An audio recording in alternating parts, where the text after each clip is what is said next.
So ఈ wrong narrative అనేది జరుగుతోంది. ద సేమ్ నెరేటివ్ మీరు అడిగిన క్వశ్చన్కి, ఓల్డ్ సిటీ అనగానే అసలు ముందు హిందువులు అక్కడికి ధైర్యంగా వెళ్ళలేరు, ఫస్ట్ నెరేటివ్. సెకండ్, మహిళల అసలే వెళ్ళలేరు. నెక్స్ట్, గుళ్ళ, ఇది ఇంకా పెద్దది, మనం వినకూడదు. సో ఇటువంటి ఈ నెరేటివ్స్ అన్నీ కూడా ఏదైతే మనకి ఎస్టాబ్లిష్ చేయబడ్డాయో, నేను ఒకటే అన్నాను, ఎందుకు వెళ్ళకూడదు? ఒక 100 మంది హిందువులు ఉన్న చోట అన్యమత ప్రార్థనా స్థలాలు ఉన్నప్పుడు ధైర్యంగా వాళ్ళు చక్కగా వాళ్ళ ప్రార్థనా స్థలాలలో ఎటువంటి ఆటంకం లేకుండా వాళ్ళు చక్కగా ప్రార్థన చేసుకుంటున్నప్పుడు అది సెక్యులర్, రైట్? మరి 100 మంది అన్యమతస్థులున్న ప్రాంతంలో హిందూ దేవాలయాలు ఉంటే గంట ఎందుకు కొట్టకూడదు? అక్కడ పూజ ఎందుకు జరగకూడదు?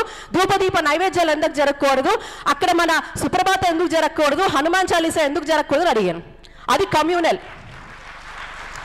దీనికి నిదర్శనం ఎవరో కాదు, మన తమ్ముడు సిద్ధు